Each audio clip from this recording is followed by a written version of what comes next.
Sabi niyo po, 30 taon na ang nakalipas simula nang mamatay ang anak niyo. Pero bakit tibok ng puso ko ang naririnig niyo ngayon? Nanay, ako to.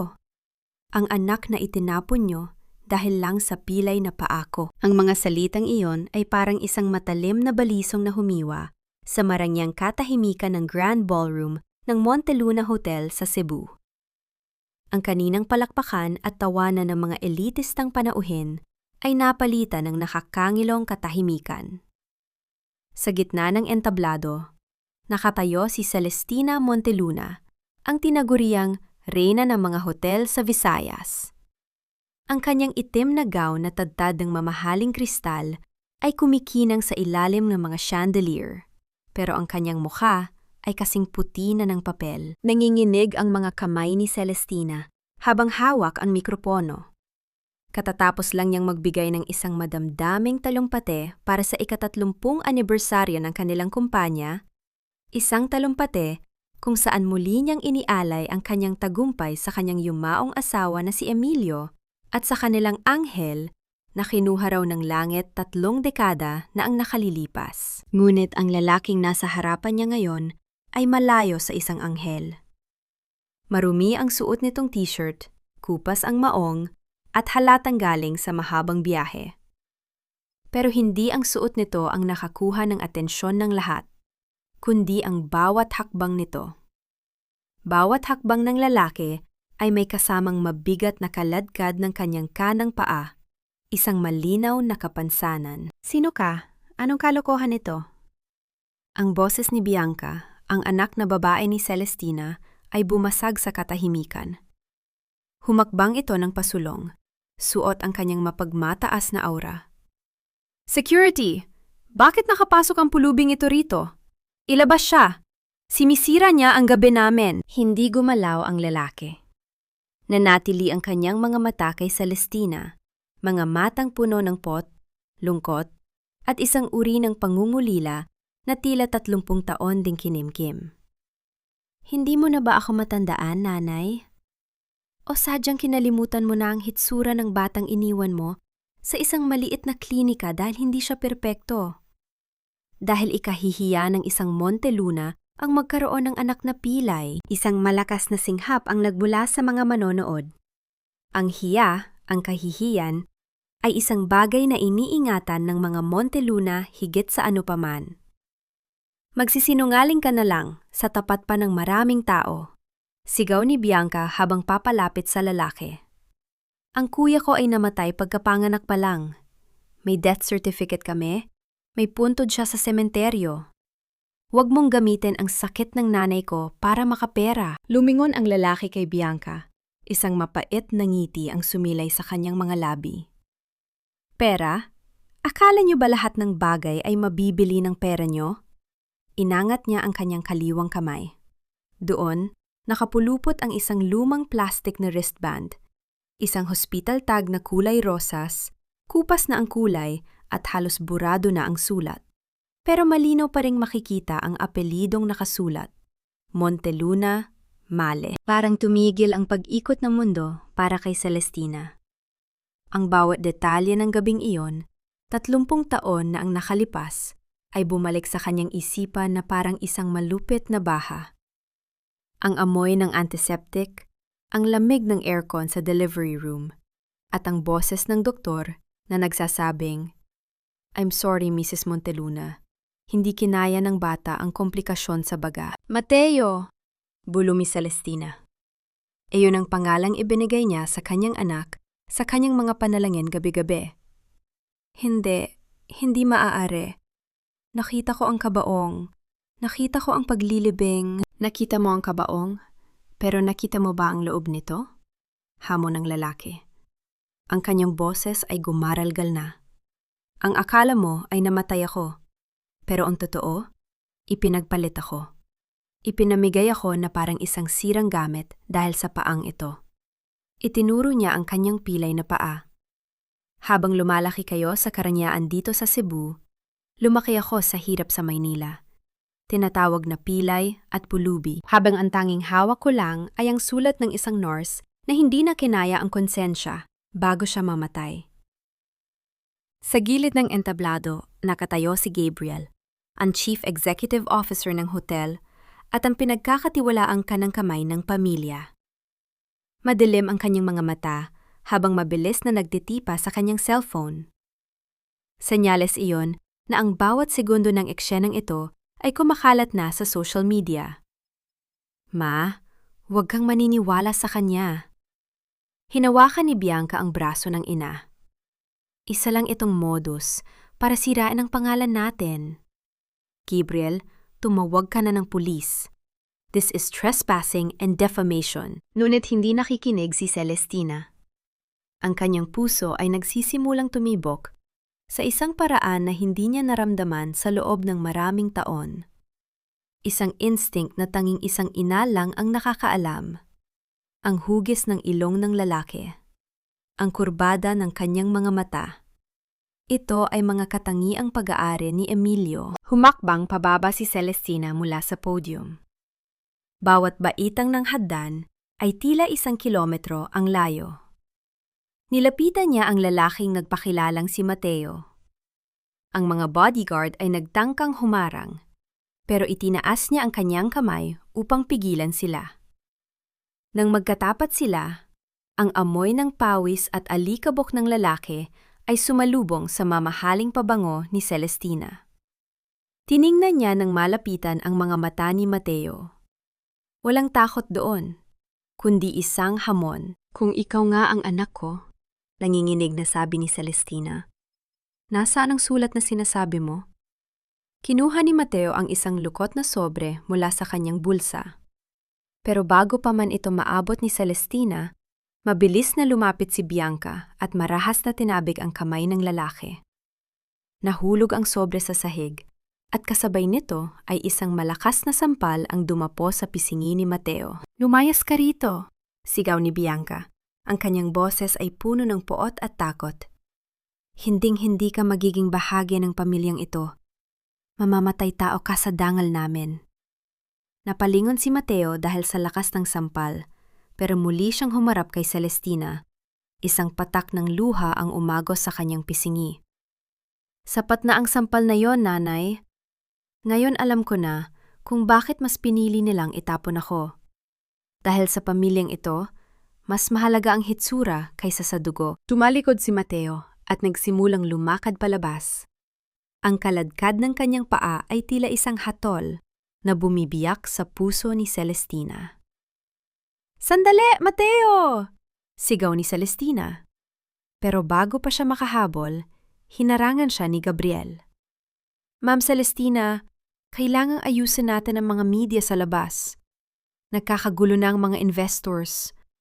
Hayaan niyo na ang security ang humawak sa taong iyon. Seryosong sabi ni Gabriel. Napapingin si Celestina sa sahig. Sa hospital, tagnanaiwan ni Mateo matapos itong matanggal sa gulo. Dinampot niya ang piraso ng plastik. At doon, sa ilalim ng ilaw ng chandelier, nakita niya ang isang maliit na markang hindi alam ng sinuman. Isang maliit na tuyang mansa ng dugo sa likod ng tag. Ang dugong nagmula sa kanyang sariling katawan nang unang isuot iyon sa kanyang anak. Ang kanyang tuhod ay nanghina.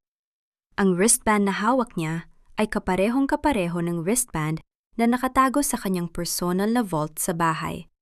Ang tanging alaala na iniwan sa kanya ni Emilio bilang patunay na namatay ang kanilang anak. Biglang pumasok sa isip ni Celestina ang isang nakakatakot na tanong. Kung ang wristband na ito ay totoo, sino nga sa loob ng kabaong na iniyakan niya sa loob ng 30 taon? At sino ang taong may kakayahang gumawa ng ganito kalaking kasinungalingan sa loob mismo ng kanyang tahanan? Tumingin siya kay Bianca na abala sa pag-utos sa mga tao na burahin ang mga video, at kay Gabriel na tila masyadong kalmado sa gitna ng unos. At sa malayo, nakita niya ang kanyang bintanang ina, si Doña Consuelo, na nakatitig sa kanya mula sa VIP table na may malamig at walang emosyong mga mata.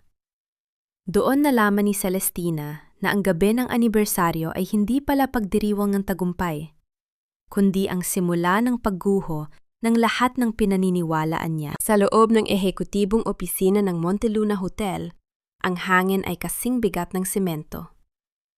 Nakaupo si Celestina sa kanyang silya. Ang kanyang mga mata ay nakapako sa maliit na piraso ng plastik na nasa ibabaw ng kanyang lamesa. Ang hospital wristband na iniwan ni Mateo. Ma, please! Itapon mo na yan! Sigaw ni Bianca habang pabalik-balik sa paglalakad. Ang kanyang mamahaling gown ay gusot na at ang kanyang mukha ay puno ng galit. Nakita mo ba ang social media? The Crippled Heir of Monteluna. Iyan ang headline ngayon. Sinisira ng lalaking yon ang lahat ng pinaghirapan natin. Hindi sumagot si Celestina. Hinawakan niya ang wristband. Ang tuyong mansa ng dugo sa likod nito ay tila tumitibok sa ilalim ng kanyang daliri. Bianca, ang mansang ito, nakuha ito noong gabi ng panganganak ko. Ako mismo ang humawak sa tag na ito bago nila kinuha ang kuya mo. Isang coincidence lang yan, ma. Sabat ni Gabriel na nakatayo sa may pintuan. Seryoso ang mukha habang hawak ang isang tablet. Madaling pekiin ang dugo. Madaling bumili ng lumang hospital tag sa kung saan-saan. Ang lalaking iyon ay isang oportunista. Malinaw na may nag-utos sa kanya para pabagsakin ang stocks ng Monteluna Group sa mismong gabi ng anibersaryo natin. Tumingin si Celestina kay Gabriel. Sino naman ang gagawa noon, Gabriel? Sino ang nakakaalam ng ganitong detalye tungkol sa nakaraan ko? Bago pa makasagot si Gabriel, bumukas ang pinto at pumasok ang isang matandang babae na may hawak na tungkod na pilak. Si Doña Consuelo. Ang bawat hakbang nito ay may otoridad at ang kanyang mga mata ay kasing lamig ng yelo. Lola! Agad na lumapit si Bianca sa kanyang lola. Sabihan niyo po si Mama. Ayaw nang ipablock ang mga news sites. Hinahayaan niyang pagpiyastahan tayo ng mga tao. Humarap si Doña Consuelo kay Celestina. Hindi siya nagpakita ng kahit anong pag-aalala sa nalaman tungkol sa kanyang apo. Sa halip, ang kanyang boses ay puno ng panghuhusga. Celestina, itigil mo ang kahibangang ito, malamig na sabi ng matanda. Hindi mahalaga kung sino ang lalaking yon. Ang mahalaga ay ang dungis na idinulot niya sa pangalan ng Monteluna. Isang pulubi, isang pilay, at sa gitna pa ng ballroom, napakalaking kahihiyan. Kahihiyan, Mama? Bahagyang tumaas ang boses ni Celestina. Kung totoo ang sinasabi niya, kung ang anak ko ay buhay at naghihirap sa loob ng 30 taon, iyon ang tunay na kahihiyan. Paano natin nagagawang pag-usapan ang dangal habang baka may isang Monteluna na itinapon sa kalsada? Halmado ngunit may banta ang naging tugon ni Doña Consuelo. Walang Monteluna na lumalaking pilay at marumi. Ang mga Monteluna ay perpekto. At kung mayroon mga pagkakamali sa nakaraan, dapat itong manatiling nakabaon. Gabriel, nahanap niyo na ba ang lalaking yon? Opo, Doña Consuelo. Ipinapahanap ko na siya sa ating security team para paalisin sa Cebu. Sisiguraduhin kong hindi na siya muling makakalapit sa hotel, sagot ni Gabriel. Mabuti, tumalikod ang matanda. At Celestina, magpahinga ka muna. Halatang hindi ka makapag-isip ng tama dahil sa emosyon. Hayaan mo ang board of directors ang humawak sa krisis na ito. Nang makaalis ang matanda, naiwan ang katahimikan na lalong nagpabigat sa pakiramdam ni Celestina. Hindi niya mapigilang maisip, bakit tila mas takot ang kanyang lola sa kahihiyan kaysa sa posibilidad na buhay ang sarili nitong apo. Maya-maya, lumapit si Bianca kay Gabriel sa isang sulok ng silid. Hindi nila alam na nakamasid si Celestina sa refleksyon nila sa salamin ng kanyang bintana. Gabriel, siguraduhin mong hindi na siya magsasalita. Bulong ni Bianca. Ang kanyang boses ay puno ng takot. Kapag napatunayan niyang siya nga ang panganay, mawawala sa akin ang lahat. Mawawala ang kontrol ko sa kumpanya. Huwag kang mag-alala, Bianca. Mahinang tugon ni Gabriel habang hinahaplos ang balikat ng dalaga. May plano na ako, pero kailangan nating kumilos bago pa makagawa ng hakbang ang mama mo. Ang emosyon niya ang magiging kahinaan niya, at yon ang gagamitin natin para iligtas ang Monteluna at ang posisyon mo. Lumabas ang dalawa.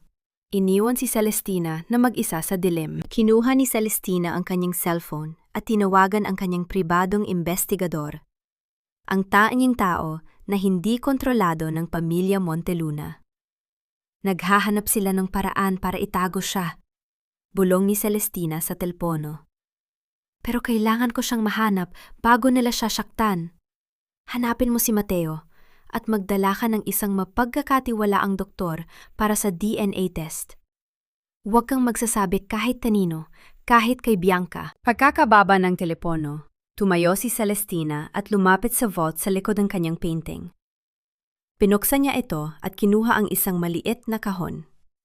Sa loob noon ay ang isa pang wristband, ang ibinigay sa kanya ni Emilio, 3 dekada na ang nakalipas. Kalakip ang balitang patay na ang kanilang anak. Inihambing niya ang 2 wristband. Parehong petsa, parehong serial number. Pero ang hawak niya noon ay malinis. Samantalang ang dala ni Mateo ay may mansa ng dugo. Isang mapait na hinala ang nagsimulang gumapang sa kanyang isipan. Kung ang wristband ni Mateo ang may totoong dugo ng kanyang pang-ananak, ano ang wristband na ito na ibinigay sa kanya ng sarili niyang asawa? Samantala, sa isang hindi sementadong parking lot sa likod ng hotel, naghihintay si Gabriel sa loob ng kanyang kotse. Isang lalaki ang kumatok sa bintana. "Nasaan ang pera?" tanong ng lalaki. "Hindi pa tapos ang trabaho mo, Mateo, o kung ano man ang tunay mong pangalan," sabi ni Gabriel habang nag-aabot ng isang makapal na sobre. "Ginalit mo na ang reyna. Ngayon, kailangan nating siguraduhin na ang prinsesa naman ang magre-rebelde. Ituloy mo lang ang pagpapanggap na biktima ka ni Celestina sa harap ng media. Sa oras na mapatalsik natin siya sa pwesto, makukuha mo ang natitirang bayad mo at makakaalis ka na ng Cebu." Numiti ang lalaki, isang mapalasik na ngiti. "Madali lang yan, pero sigurado ka bang hindi niya malalaman na ang DNA result na ibibigay mo ay peke?" "Ako ang CEO ng kumpanyang ito," malamig na sagot ni Gabriel. "Sa Monteluna, ang katotohanan ay kung ano ang sasabihin ko." Ngunit ang hindi alam ni Gabriel, sa gitna ng kadiliman, may isang pares ng mga mata na nakasaksi sa kanilang pag-uusap. Isang lumang tauhan sa parking lot na matagal ng tapat kay Celestina. Habang naghahanda si Bianca at Gabriel na kumbinsihin ang board of directors na hindi na fit si Celestina na mamuno dahil sa mental instability, si Celestina naman ay nakatuklas ng isang bagay na hindi inaasahan ni Gabriel. Sa ilalim ng wristband na hawak niya, may isang maliit na microchip. Isang teknolohiyang ginagamit lamang sa mga VIP rooms ng kanilang hotel para sa security tracking. Isang teknolohiya na si Gabriel mismo ang nag-install 5 taon na ang nakalipas. Napakuyom ang palad ni Celestina. Ang kanyang pinagkakatiwala ang CEO at ang sarili niyang anak ay nagluluto ng isang traidor na plano. Pero ang mas malaking tanong, bakit tila alam ni Gabriel ang tungkol sa wristband na dapat ay matagal nang nabaon sa limot? Ang pag-aalinlangan ay naging isang apoy na nagsisimulang tumupok sa tiwala ni Celestina sa lahat ng tao sa kanyang paligid. "Huwag niyo na itong pahirapan pa, Ma. Para rin ito sa ikabubuti niyo." Ang boses ni Bianca ay parang malamig na hanging umiihip sa loob ng boardroom. Sa harap ni Celestina, nakalatag ang isang dokumento na nagsasaad ng kanyang pansamantalang suspensyon bilang chairman at president ng Monteluna Group. Ang dahilan? Medical leave for mental instability. Tumingin si Celestina sa bawat miyembro ng board. Karamihan sa kanila ay umiwas ng tingin. Ang iba ay tumitingin kay Gabriel na nakatayo sa likod ni Bianca na may maamong mukha ngunit may mapaglarong ngiti sa kanyang mga mata. Sa loob ng 30 taon, itinayo ni Celestina ang hotel na ito mula sa wala. Ngayon, sa isang iglap, pinalalabas nilang nawawala na siya sa kanyang sariling isip. "Hindi niyo ako mapapaalis sa sarili kong kumpanya nang walang laban," mahinahong sabi ni Celestina, kahit na kumakaba ang kanyang dibdib. "Hindi po ito laban, Ma'am Celestina," sabat ni Gabriel. Ito po ay proteksyon. Ang mga investors ay natatakot. Kailangan nating ipakita na ang kumpanya ay matatag kahit may personal kayong pinagdadaanan. Magpahinga muna kayo sa rest house sa Tagaytay. Kami na ang bahala rito. Tumayo si Celestina ng tuwid. Hindi siya umiyak. Hindi siya nagmakaawa. Kinuha niya ang kanyang bag at naglakad palabas ng boardroom. Ngunit hindi siya pumunta sa parking lot para umuwi. Sa halip, lumiko siya sa isang service elevator na tanging ang mga matatagal na empleyado lang ang nakakaalam kung saan patungo. Habang ang lahat ay abala sa itaas para sa transition ng kapangyarihan kay Bianca at Gabriel, si Celestina ay bumaba sa pinakailalim na palapag ng hotel, ang archives at ang main storage area. Alam niya ang bawat sulok ng gusaling ito. Kung may itinatago man ang kanyang asawa o ang kanyang binan, hindi yon makakaligtas sa alaala ng hotel. Ang archives ay madilim at amoy lumang papel. Dito nakatago ang lahat ng record ng hotel mula noong itinatag ito. Mga resibo, inventory logs, at kahit ang mga menu ng nakaraang 3 dekada. Hinanap ni Celestina ang taon kung kailan siya nanganak. Abril, 30 taon na ang nakalipas. Bulong niya sa sarili habang binubuksan ang isang malaking kahon na may tatak na kitchen at room service logs. Bakit ang kitchen logs? Dahil naalala ni Celestina ang sinabi ni Mateo tungkol sa pag-iyak ng sanggol. Kung totoo ang sinasabi nito, ang sanggol ay kailangang pakainin. At sa hotel na ito, kahit ang isang baso ng tubig ay kailangang i-record para sa accounting. Nanginig ang kanyang mga kamay habang binubuklat ang mga pahinang nanilaw na sa panahon. Pinasa niya ang bawat entry mula sa petsa ng kanyang panganganak. Ika-20 ng Abril. Walang kakaiba. Ika-21 ng Abril. Ang araw na sinabi nilang namatay ang kanyang anak. Nagpatuloy siya sa pagbabasa hanggang sa makarating siya sa mga talaan para sa sumunod na linggo. Doon, napatigil ang kanyang puso. Sa bawat gabi, simula 2:00 ng hating gabi hanggang 4:00 ng madaling araw, merong isang espesyal na request na hindi dumadaan sa computer system, kundi isinusulat lamang ng manumano sa logbook. Item: isang bote ng pinakuluang tubig at gatas na pangsanggol. Infant formula. Destination: room 402. Napakunot ang noo ni Celestina. Ang room 402 ay bahagi ng ehekutibo suite noon panahong iyon. Ngunit malinaw ang naalala niya.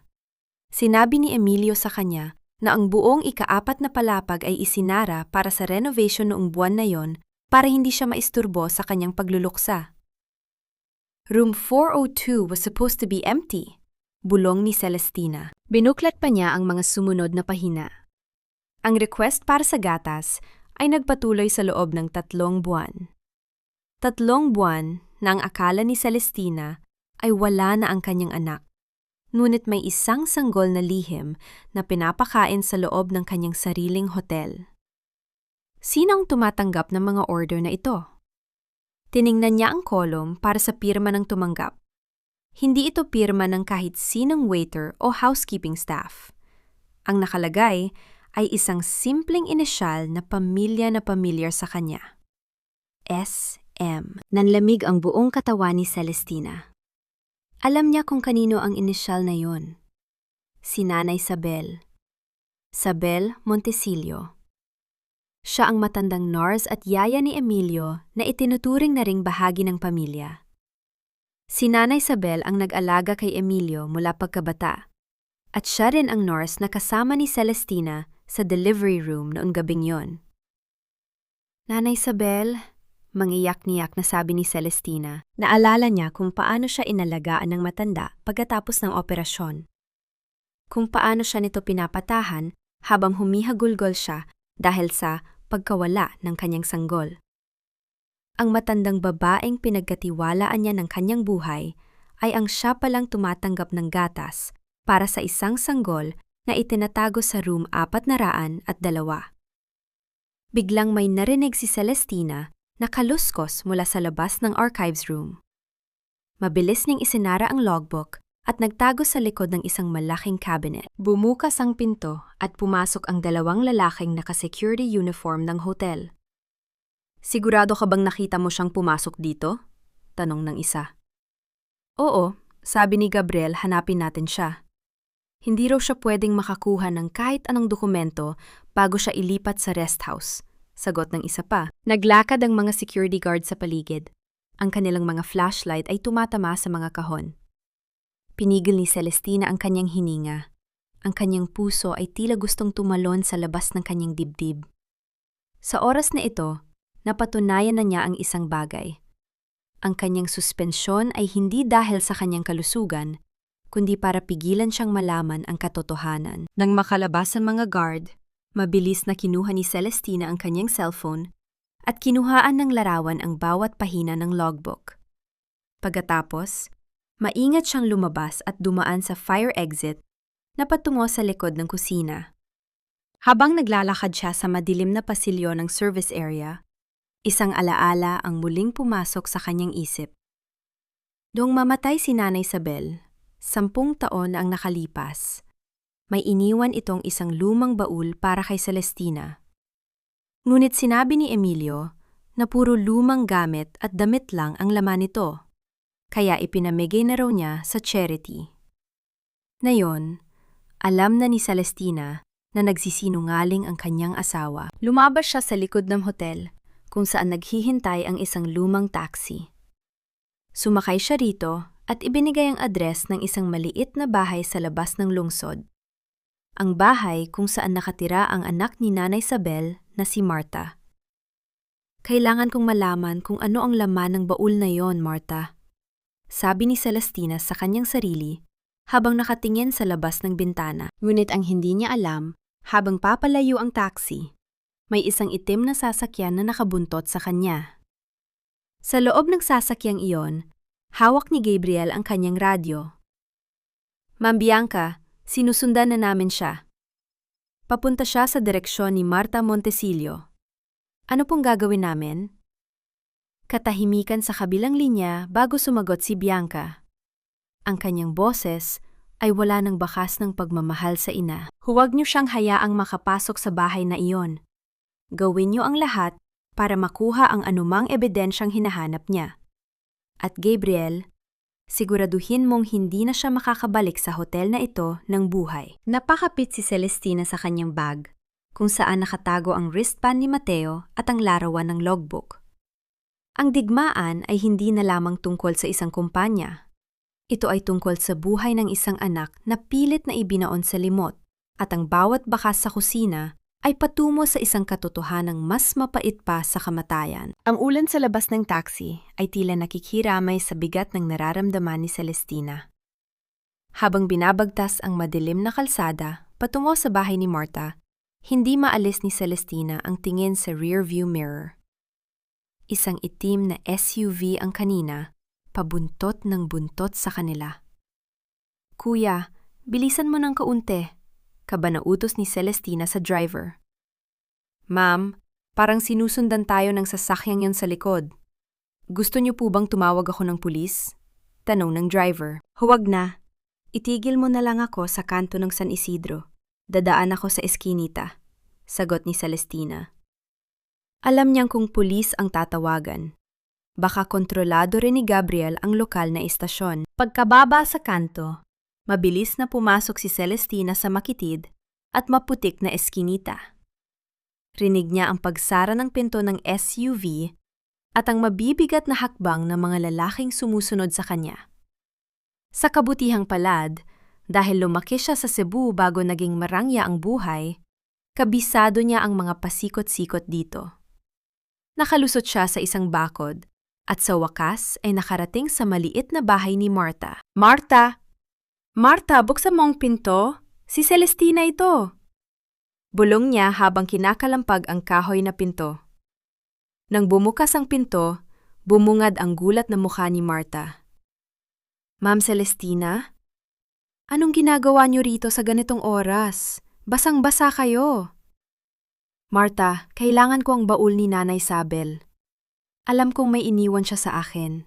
Hingal na sabi ni Celestina. Pinauna siyang pumasok ni Marta at agad na nilock ang pinto. Ma'am, matagal na pong kinuha ng mga tauhan ni Sir Emilio ang mga gamit ni Nanay. Sabi nila, utos niyo raw yon para ibigay sa charity. Nang hina ang mga tuhod ni Celestina. Nagsinungaling sila, Marta. Hindi ko kailanman ipinakuha ang mga yon. Pero ma'am... Lumapit si Marta sa isang lumang aparador at may kinuha mula sa ilalim ng mga nakatuping damit. May isang bagay na hindi ko ibinigay sa kanila. Itinago ito ni Nanay sa loob ng unan niya bago siya bawian ng buhay. Sabi niya, ibigay ko lang ito sa inyo kapag dumating ang araw na naghahanap na kayo ng katotohanan. Iniabot ni Marta ang isang maliit na kwintas na may pendant na locket. Pagbukas ni Celestina, lalo siyang nanghina. Sa loob ng locket ay hindi litrato, kundi isang maliit na piraso ng papel na may sulat kamay ni Nanay Sabel. Patawad, Celestina. Buhay ang bata. Hanapin mo ang kumpanyang Rosas Florist. Bago pa makapagtanong si Celestina, biglang umalingaw-gaw ang isang malakas na tunog mula sa cellphone ni Marta. Ma'am, tignan niyo ito! Nagla-live si Mateo! Sigaw ni Marta. Kinuha ni Celestina ang phone. Sa screen, nakita niya si Mateo na nakaupo sa isang madilim na kwarto, katabi ang isang sikat na social media influencer. Libo-libo ang nanonood. Opo, totoo po ang lahat. Umiiyak na sabi ni Mateo sa camera. Pinuntahan ko si Ginang Celestina Monteluna para lang humingi ng pagkilala. Pero ano pong ginawa niya? Pinalayas niya ako. Ipinahiya niya ako sa harap ng maraming tao. At ngayon, itinaas ni Mateo ang kanyang damit, ipinapakita ang mga paso sa kanyang braso na halatang gawa-gawa lang. Ipinapahanap niya ako sa mga tauhan niya para patahimikin. Ganito po ba ang klaseng ina ang tinitingala ng Cebu? Ang mga komento sa live video ay puno ng pot. Napakawalang puso ni Celestina. Boycott Monteluna Hotel. Hustisya para kay Mateo. Sinungaling, bulong ni Celestina. Hindi ko ginawa yan. Alam ni Celestina na si Gabriel ang nasa likod nito. Ginigisa siya nito sa korte ng publiko para wala siyang kakampi kapag tuluyan na siyang tinanggal sa kumpanya. Ma'am, kailangan niyo nang umalis. Sabi ni Marta habang nakatingin sa bintana. May mga lalaking nakapaligid na sa bahay ko. Marta, tumawag ka ng barangay Tanod. Gumawa ka ng ingay. Utos ni Celestina. Habang nagkakagulo sa labas, pilit na nag-isip si Celestina. Rosas Florist. Iyon ang kumpanyang palaging binabanggit sa mga lumang resibo ng hotel na nakita niya sa archives. Ang kumpanyang pag-aari ng kanyang biyena na si Doña Consuelo. Biglang nag-vibrate ang sariling cellphone ni Celestina. Isang email mula sa kanyang private investigator. Subject: DNA test results. Confidential. Sa loob ng bahay na napapaligiran ng mga lalaking gustong kumuha sa kanya, binuksan ni Celestina ang email. Ang mundo niya ay tila tumigil sa pag-ikot habang binabasa ang mga numero sa screen. Probability of maternity, 99.99%. The samples provided from the individual known as Mateo and Celestina Monteluna indicate a direct biological mother and son relationship. Napahagulgol si Celestina. Totoo nga, ang batang iniyakan niya sa loob ng 30 taon ay ang lalaking hinihiya at itinataboy niya ngayon. Ang dugong nananalatay sa kanyang mga ugat ay ang syaring dugong dumadaloy sa anak na itinuring niyang kalaban. Anak ko, hikbi niya, niyayakap ang cellphone sa kanyang dibdib. Patawarin mo ako, Mateo. Ngunit ang emosyon ay napalitan ng kilabot nang marinig niya ang pagkawasak ng pinto sa harap. Pumasok ang 3 lalaking nakamaskara at sa likod nila ay ang familiar na boses ni Gabriel. Ma'am Celestina, tama na ang pagtatago, sabi ni Gabriel habang naglalakad papasok, hawak ang isang baril na may silencer. Ibigay niya na sa akin ang locket at ang cellphone niyo. Tapusin na natin ito ng maayos. Tumingin si Celestina kay Gabriel nang may matinding galit. Alam mo, 'di ba? Alam mong anak ko siya, pero ginamit mo siya para sirain ako. Ginamit ko siya dahil kailangan ko ng isang martir, nung umiti si Gabriel. At sino ang mas magandang maging martir, kundi ang anak na itinapon ng sarili niyang ina? Sa tingin niyo ba maniniwala ang publiko sa DNA result na yan? Sasabihin lang namin na pineke niyo yan para iligtas ang reputasyon niyo. Itinaas ni Gabriel ang baril. Paalam na, Ma'am Celestina. Sasabihin na lang namin sa media na hindi niyo kinaya ang pressure at napakamatay kayo dahil sa sobrang hiya. Ngunit bago pa makakalabit ni Gabriel ang baril, isang malakas na busina ng sasakyan at ang siren ng barangay ang narinig sa labas. Nagkagulo ang mga lalaki ni Gabriel. "Sir, maraming tao sa labas! Nakita tayo!" Sigaw ng isang tauhan. Sa gitna ng kalituhan, mabilis na tumakbo si Celestina patungo sa likod na pinto. Bit-bit ang katotohanang magpapabagsak sa buong pamilya Monteluna. Ngunit habang tumatakbo siya sa dilim, isang text message ang pumasok sa kanyang phone mula sa isang hindi kilalang numero. "Hindi lang si Gabriel ang kalaban mo, Celestina. Tanungin mo ang biyenan mo. Nasaan ang asawa mong si Emilio noong gabi ng Abril 21?" Napatigil si Celestina sa gitna ng ulan. Ang katotohanan tungkol sa kanyang anak ay dulo pa lang ng isang napakalaking pagsasabwatan. At ang taong pinakamamahal niya, ang kanyang asawa, ay tila may hawak ng pinakamadilim na sikreto sa lahat. Ang amoy ng luma at mamasa-masang pader ng isang maliit na motel sa outskirts ng Cebu ang nagsilbing kanlungan ni Celestina. Basang-basa pa rin ang kanyang buhok, at ang kanyang maranging damit ay tadtad na ng putik. Ngunit hindi ang dumi sa labas ang iniisip niya, kundi ang duming unti-unting lumalabas mula sa loob ng sarili niyang pamilya. Sa harap niya, nakalatag ang DNA result at ang locket ni Nanay Sabel. Ang bawat piraso ng impormasyon ay parang mga bala na tumatama sa kanyang puso. Rosas Florist. Ang kumpanyang iyon ang ginamit ni Doña Consuelo upang magpadala ng pera sa pamilyang nagpalaki kay Mateo. Hindi ito bayad para sa bulaklak. Ito ay bayad para sa katahimikan. Isang flower allowance para itago ang isang bata na itinuring nilang lamat sa kanilang perpektong pamilya. "Patawarin mo ako, Mateo. Patawarin mo ang nanay," hikpi ni Celestina, habang yakap ang sarili. Ngunit alam niyang hindi sapat ang luha. Kailangan niyang harapin ang kanyang anak bago pa ito tuluyang maging sandata ni Gabriel. Gamit ang huling pera sa kanyang pitaka, binayaran niya ang isang driver ng habal-habal para ihatid siya sa kinaroroonan ni Mateo. Isang abandonadong warehouse sa Mandaue, kung saan alam niyang itinatago ni Gabriel ang kanyang saksi. Nang makarating siya roon, madilim at tahimik. Sa loob ng isang maliit na kwartong may ilaw, nakita niya si Mateo. Nakaupo ito sa sahig, tila pagod na pagod mula sa ginawang livestream. "Mateo," mahinang tawag ni Celestina, habang dahan-dahang binubuksan ang pinto. Mabilis na tumayo si Mateo.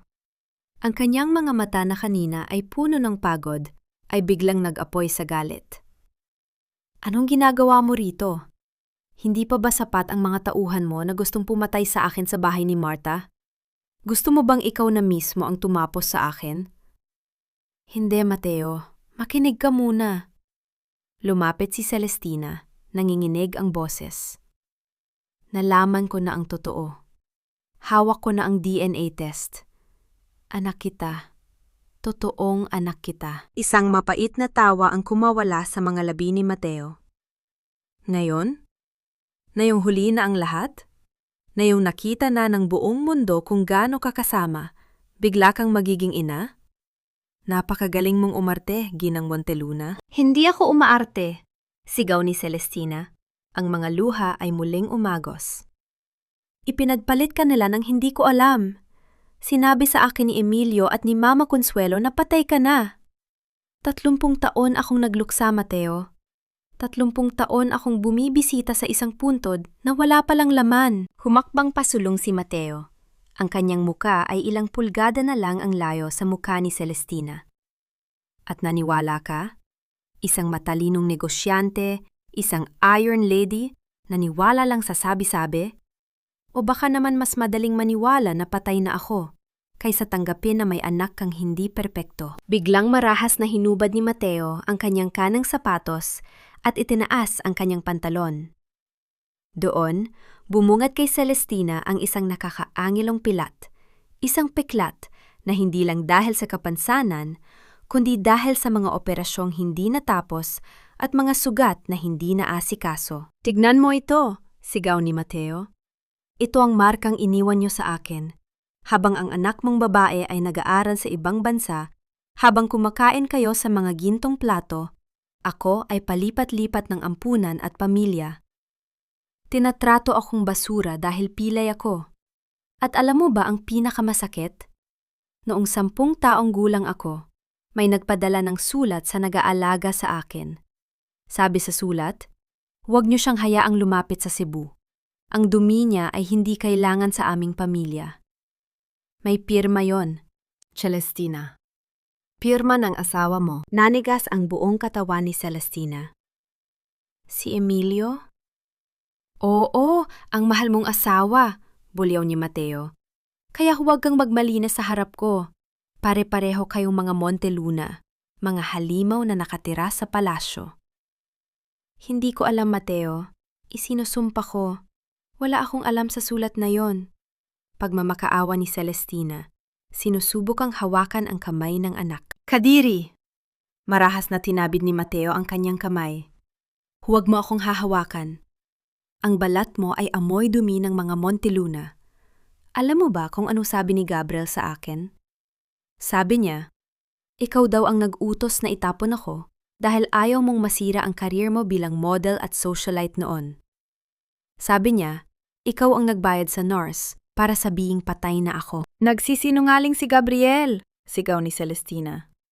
Kinagamit ka lang niya, Mateo. Gusto niyong makuha ang hotel at gagamitin ka niya para pabagsakin ako. Wala akong pakialam kung gamitin man niya ako, sagot ni Mateo. Ang kanyang boses ay puno ng poot. Kahit makuha pa niya ang lahat ng pera niyo, basta makita ko lang kayong bumabagsak, sapat na sa akin yon.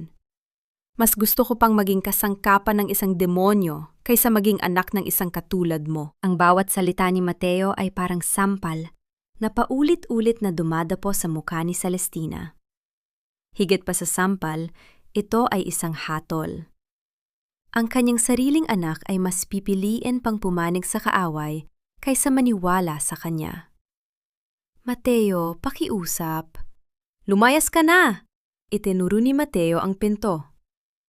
Bago ko pa matawag ang media at ipakita sa kanila na narito ka para takutin ako. Umalis ka na, Celestina. Wala kang anak dito.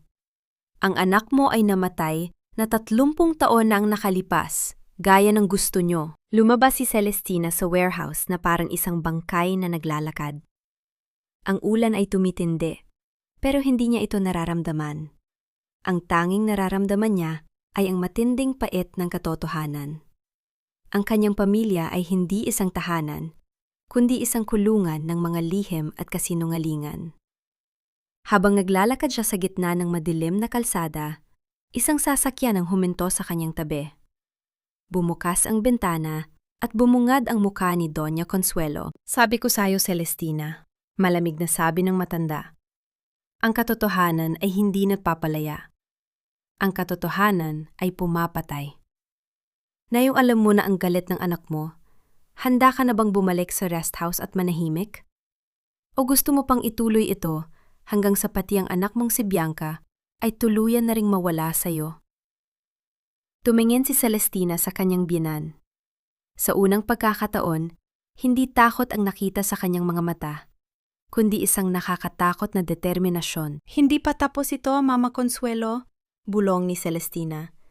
Ngayong alam ko na ang ginawa niyo sa anak ko, sisiguraduhin kong ang rosas flores niyo ang magiging unang malalanta sa impyernong itatayo ko para sa inyong lahat. Ngumiti lang si Doña Consuelo at pinaharurot ang sasakyan, iniwan si Celestina sa dilim. Ngunit bago pa man makahakbang si Celestina, nakita niya ang isang anino sa likod ng warehouse. Si Gabriel.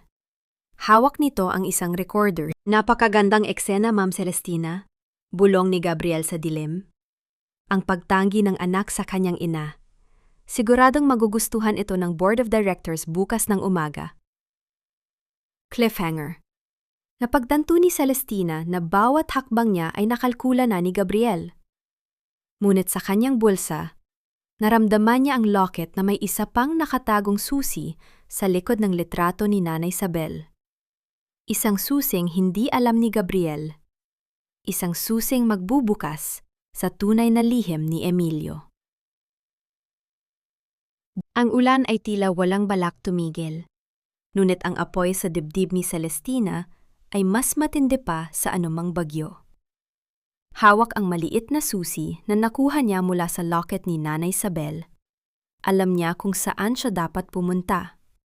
Hindi sa Monteluna Hotel, hindi rin sa kanilang mansyon, kundi sa isang lumang bodega sa likod ng Rosas Florist, ang kumpanyang 3 dekada nang nagpapadala ng mga bulaklak sa hotel.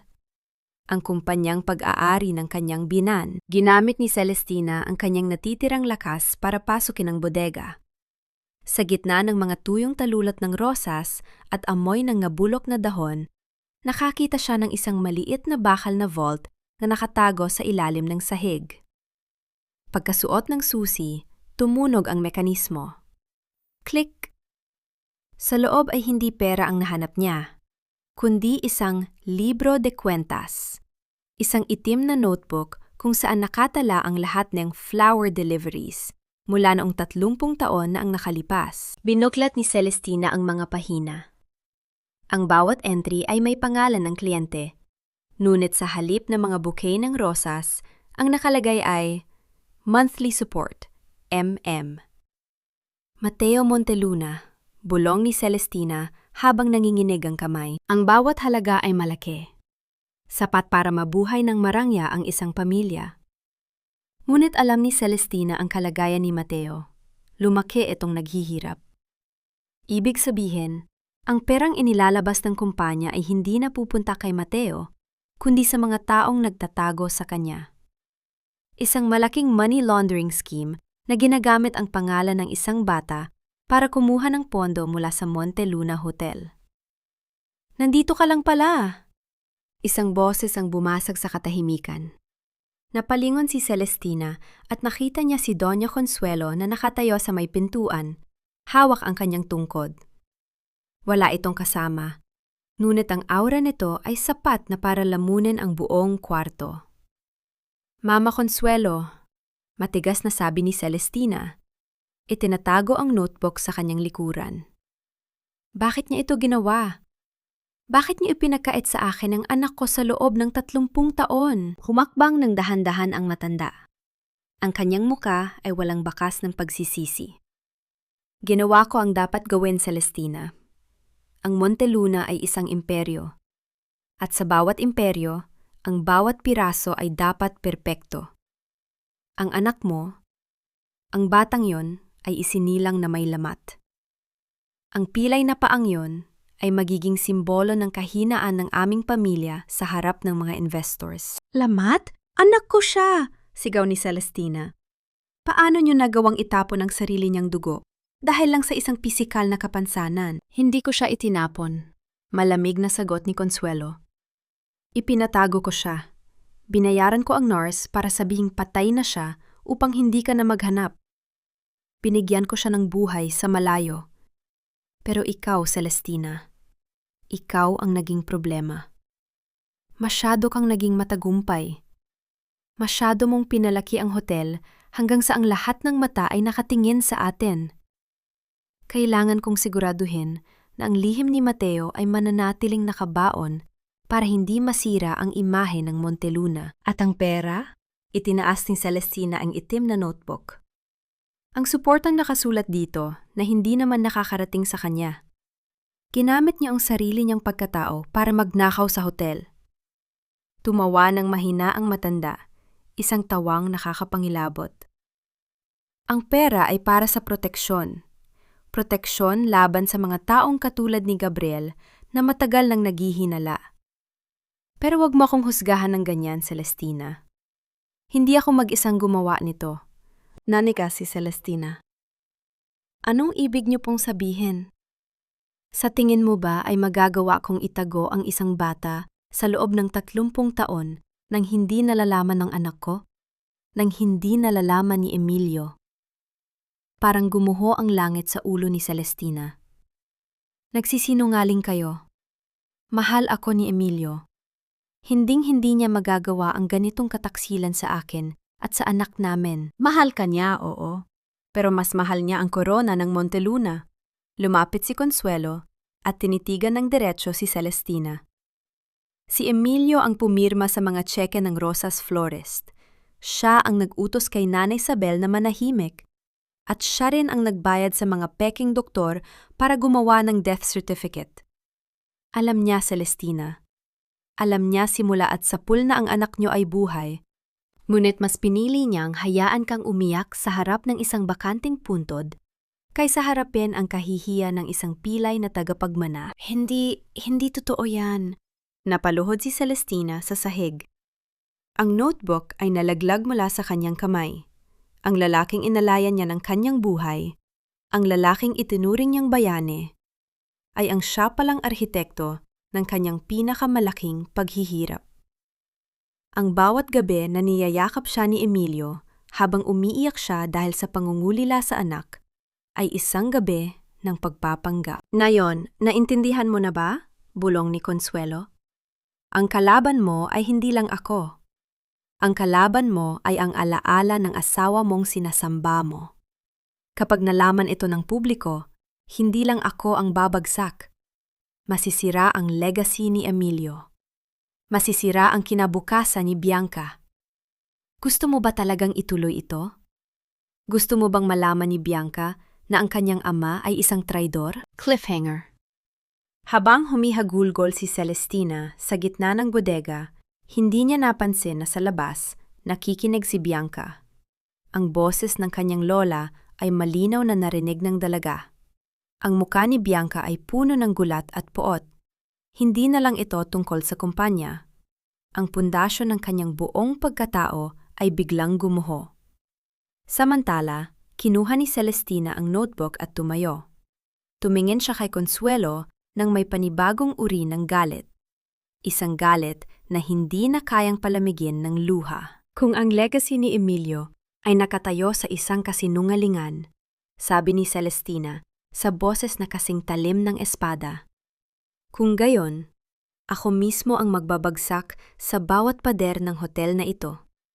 Hindi dahil sa pera, kundi dahil sa 30 taon na ninakaw niyo sa akin at sa anak ko. Ang katahimikan sa loob ng maliit na silid na tinutuluyan ni Celestina ay kasing bigat na isang libingan. Nakaupo siya sa gilid ng kama, nakatitig sa kawalan, habang ang notebook ni Doña Consuelo ay nakapatong sa kanyang kandungan. Ang ulan sa labas ay humina na. Naging tila isang mapait na bulong na lang. Ngunit sa loob ng isipan ni Celestina, may isang bagyong hindi matapos-tapos. 3 dekada. 30 taon siyang gumigising sa tabi ni Emilio. Naniniwalang sila ay iisa ang pangarap, iisa ang sakit. Tuwing gabi ng Abril 21, si Emilio ang humahawak sa kanyang kamay habang umiiyak siya sa harap ng puntod ng kanilang anak. Si Emilio ang nagsasabi sa kanya na, "Nasa langit na ang anak natin, Celestina. Pantay na siya ni Lord." Ngayon, ang bawat salitang yon ay parang lason na bumabalik sa kanyang sistema. "Paano mo nagawa ito, Emilio?" Bulong ni Celestina. Ang kanyang boses ay basag at halos hindi marinig. "Paano mo nasikmurang makita ang paghihirap ko habang alam mong ang anak natin ay buhay at nagdurusa?" Kinuha niya ang kanyang wedding ring at pinagmasdan ito sa ilalim ng malamlam na ilaw. Ang gintong ito, na simbolo ng kanilang sumpaan, ay tila naging isang tanikala ng panlilinlang. Naalala niya ang mga sandaling tinititigan niya si Emilio nang may paghanga. ang lalaking matatag, ang lalaking naprotekta sa kanya. Ngunit ngayon, napagtanto niya na hindi siya ang prinoprotektahan nito, kundi ang korona ng Monte Luna. Ang bawat halik, bawat yakap, at bawat pangako ay bahagi lamang ng isang dambuhalang palabas para manatili siyang bulag. Hindi lang si Doña Consuelo ang halimaw sa kwentong ito. Ang asawang sinamba niya ay ang siya palang bida sa likod ng lahat ng kanyang luha. Sa kabilang dahon ng lusod, sa loob ng mansyon ng mga Monteluna, hindi rin maganda ang kalagayan ni Bianca. Nakasandal ang dalaga sa pintuan ng kanyang kwarto. Ang kanyang mga kamay ay nanginghinig. Ang mga salitang narinig niya mula sa kanyang lola sa bodega ay paulit-ulit na umaalingaw-ngaw sa kanyang pandinig. Ang kanyang ama, ang kaisa-isang tao na itinuring niyang perpekto, ay isang kasabwat sa pagtatapon ng sarili niyang kuya. Hindi maaari, bulong ni Bianca, habang ang mga luha ay unti-unting bumabagsak. Ang galit niya kay Mateo ay biglang napalitan ng isang uri ng kilabot. Kung nagawa iyon ng kanyang ama sa sarili nitong panganay dahil lang sa isang kapansanan, ano pa kaya ang kaya nitong gawin sa kanya kung hindi siya naging perpektong anak? Samantala, sa kanyang silid, tumayo si Celestina at lumapit sa kanyang lumang maleta, ang tanghing bagay na nadala niya mula sa mansyon. May isang maliit na unan doon na pag-aari ni Emilio, isang memory foam pillow na madalas nitong gamitin tuwing sila ay nagbibiyahe. Sinabi ni Emilio na hindi ito pwedeng mawala dahil ito lang ang nagpapatulog sa kanya ng mahimbing. Dahil sa matinding pait, marahas na kinuha ni Celestina ang unan at binalak itong itapon sa basurahan. Ngunit habang hawak niya ito, may naramdaman siyang matigas na bagay sa loob ng palaman ng unan. Napakunot ang noo ni Celestina. Kumuha siya ng gunting at dahan-dahang ginupit ang tela. Sa gitna ng mga foam, may nakatagong isang maliit na susi na may kakaibang disenyo. May ukit na hugis ng isang leon, ang simbolo ng ehekutibong vault sa main office ni Emilio, na matagal nang hindi nabubuksan simula nang pumanaw ito. Nanlamig ang mga kamay ni Celestina. Bakit itatago ni Emilio ang susing ito sa loob mismo ng kanyang unan? Ano ang laman ng vault na iyon na ayaw niyang malaman kahit ni Doña Consuelo? Ang valley ng kanyang emosyon ay biglang napalitan ng isang malamig na determinasyon. Ang bawat alaala ay gumuhuna, at sa gitna ng mga durog na pangarap, tanging ang paghihiganti at ang hustisya para kay Mateo ang natitira. Kung ang katotohanan ang papatay sa alaala mo, Emilio, sabi ni Celestina habang mahigpit na hawak ang susi. Kung gayon, hahayaan kong mamatay ang lahat ng kinalakihan ko para lang mabigyan ng boses ang anak na pinatahimik mo. Tiningnan ni Celestina ang orasan. Madaling araw na. Ang oras kung kailan pinakakatahimik ang Monteluna Hotel. Ang oras kung kailan ang mga multo ng nakaraan ay pinakamadaling mahanap. Kinuha niya ang kanyang jacket at lumabas ng silid. Hindi na siya ang babaeng nagluluksa.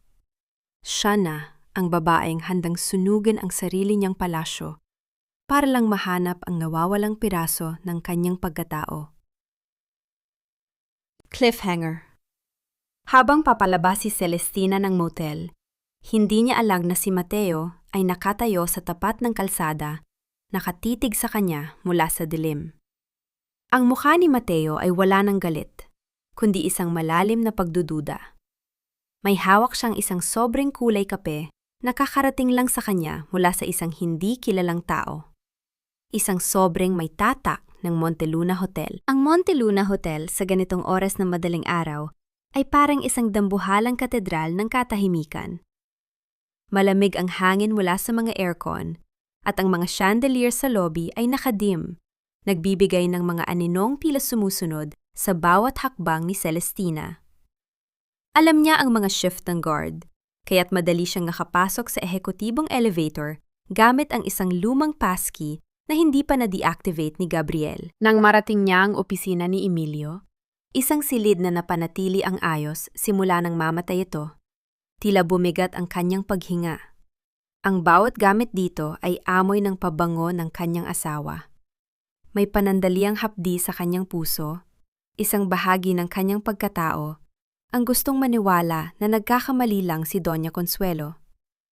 Nilapitan niya ang malaking painting ng leon sa likod ng desk ni Emilio.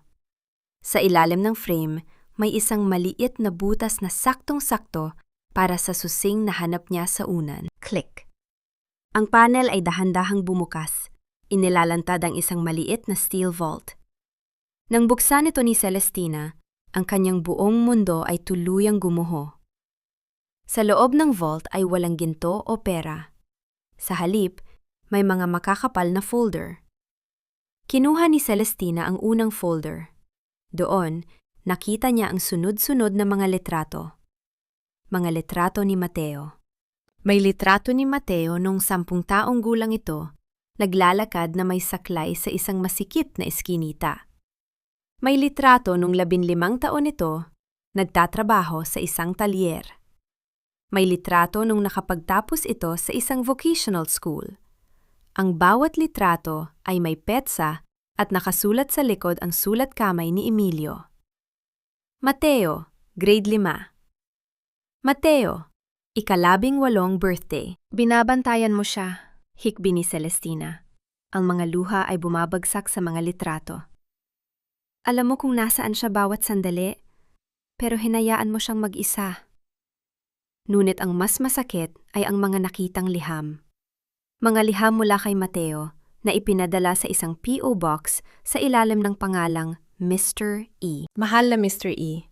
Salamat po sa perang ipinadala nyo para sa operasyon ko. Sabi po ng nag-aalaga sa akin, kayo raw ang kaibigan ng aking mga magulang na pumanaw na. Gusto ko po sana kayong makita para magpasalamat ng personal. Bakit po ayaw niyo akong makilala? Napahawak si Celestina sa kanyang dibdib. Hindi lang basta itinatago ni Emilio si Mateo, kinokontrol niya ang buhay nito sa pamamagitan ng pagpapanggap na isang estrangerong donasyon. Pinaniniwala ni Emilio ang bata na patay na ang mga magulang nito upang hindi na ito maghanap pa ng katotohanan. At doon, sa ilalim ng mga sulat, nahanap ni Celestina ang pinakamahalagang dokumento. Isang kasunduan sa pagitan ni Emilio at ni Gabriel. Ang dokumento ay may petsang 5 taon na ang nakalilipas. Nakasaad doon na si Gabriel ang inuutusan ni Emilio na humawak sa secret flower account sa Rosas Florist. Bilang kapalit ng kanyang katahimikan at pag-aasikaso kay Mateo sa malayo, pinigyan ni Emilio si Gabriel ng 5% ng shares ng kumpanya at ang posisyon bilang CEO kapag pumanaw ang matanda. Gabriel! Bulong ni Celestina nang may matinding galit. Alam mo ang lahat, ikaw ang galamay ni Emilio sa kasinungalingang ito. Kaya pala ganun na lang kadali para kay Gabriel na mahanap si Mateo. Kaya pala alam nito kung paano paikutin ang galit ng bata. Si Gabriel ang tanging tao sa labas ng pamilya na may hawak ng susi sa madilim na sikreto ni Emilio. At nang mamatay si Emilio, ginamit ni Gabriel ang sikretong ito para hawakan sa leeg si Doña Consuelo at sirain si Celestina. Isang hantaw ng katotohanan ang pumasok sa isip ni Celestina. Emilio did not protect him. Emilio suppressed him to protect the stock value. Sa mga mata ni Emilio, si Mateo ay hindi anak, kundi isang liability na kailangang bayaran buwan-buwan para hindi maging iskandalo. Napakawalang hiya mo, Emilio. Sabi ni Celestina, ang kanyang boses ay puno ng pot. Minahal kita, pero mas minahal mo ang pangalan mo kaysa sa sarili mong dugo. Biglang bumukas ang pinto ng opisina. Napatayo si Celestina at mabilis na itinago ang mga folder sa likod niya. Akala niya ay si Gabriel, ngunit ang bumungad ay ang gulat na muka ni Bianca. Ma, anong ginagawa mo rito? Tanong ni Bianca. Ang kanyang mga mata ay mamasa-masa rin. Sabi ni Gabriel, nagpunta ka raw sa Tagaytay para magpahinga. Tumingin si Celestina sa kanyang anak na babae. ang anak na pinalaki sa lahat ng karangyaan habang ang kapatid nito ay namamalimos sa kalsada. "Bianca, lumapit ka rito," sabi ni Celestina sa malamig na boses. "Tignan mo ang tunay na muka ng bayani mong ama." Ipinakita ni Celestina ang mga litrato at ang dokumentong may pirma ni Emilio at Gabriel. Habang binabasa ni Bianca ang mga sulat ni Mateo, nakita ni Celestina ang unti-unting pagguho ng kumpiyansa sa mukha ng dalaga. "Alam ni Papa?" Gulat na sabi ni Bianca. "Alam niya, pero hinayaan niya akong lumaki ng mag-isa. Hinayaan niyang magalit ako kay Mateo." "Hindi lang yon, Bianca." Lumapit si Celestina at hinawakan ang balikat ng anak. "Ginagamit tayo ni Gabriel. Ginamit niya ang sikreto ng papa mo para makuha ang tiwala natin.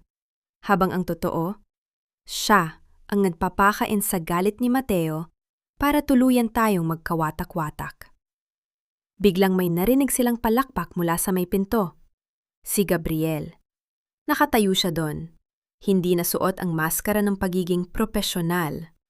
Ang kanyang ngiti ay puno ng panunuya. "Ang galing naman ng timing niyo, Ma'am Celestina," sabi ni Gabriel habang dahan-dahang lumalapit.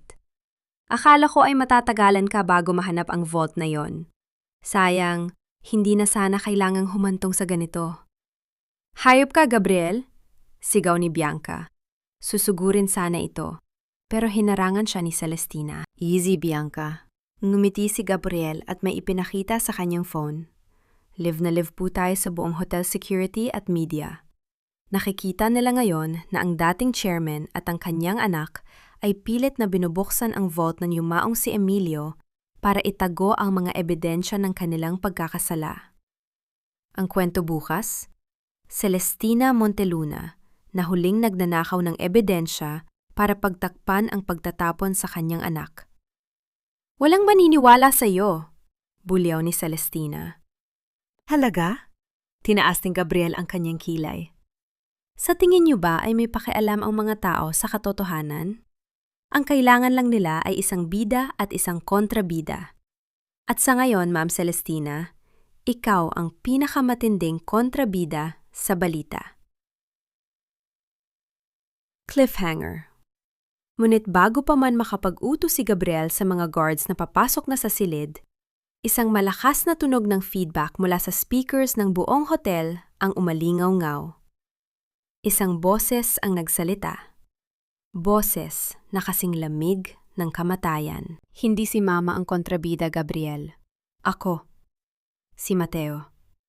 Nakatayo siya sa control room ng hotel, kitang-kita sa bawat monitor. At sa kanyang kamay, hawak niya ang recorder na nakuha niya mula sa bodega ni Doña Consuelo.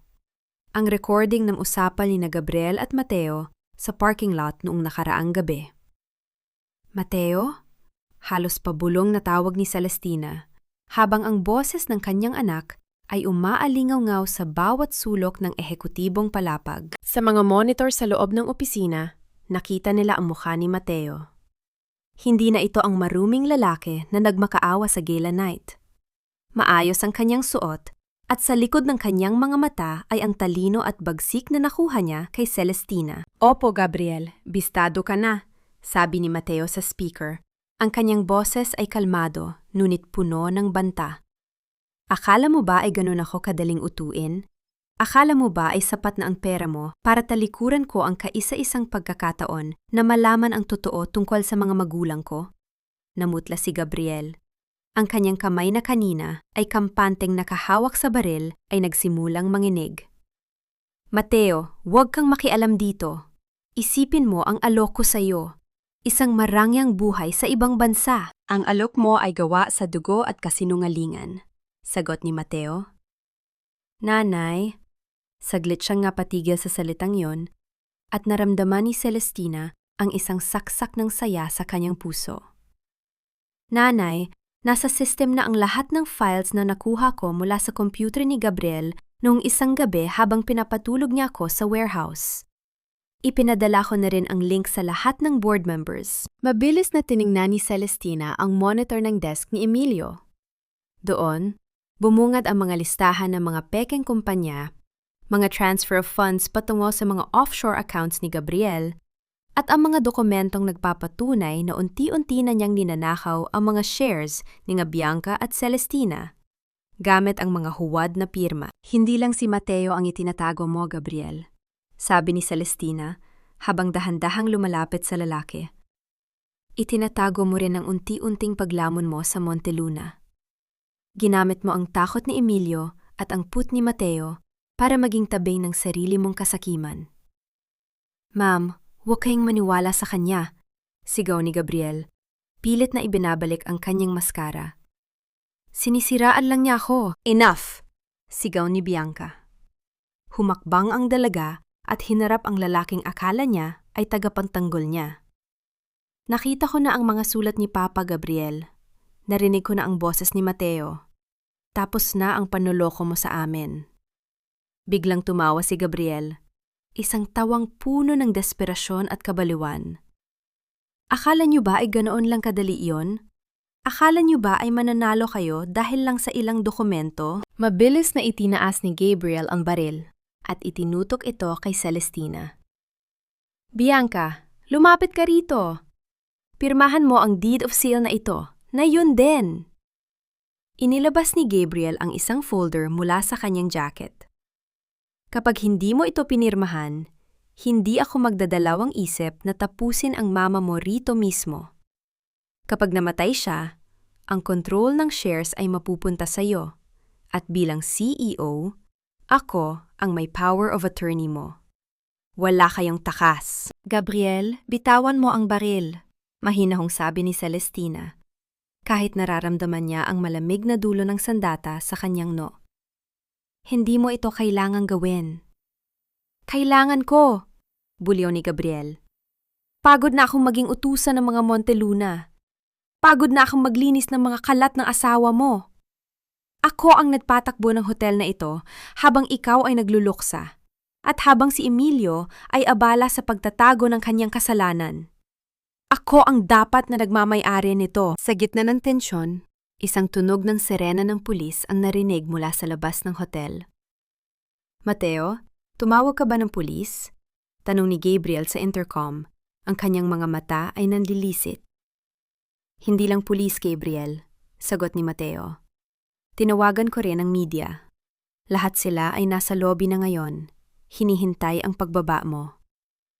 Hayop ka, sigaw ni Gabriel.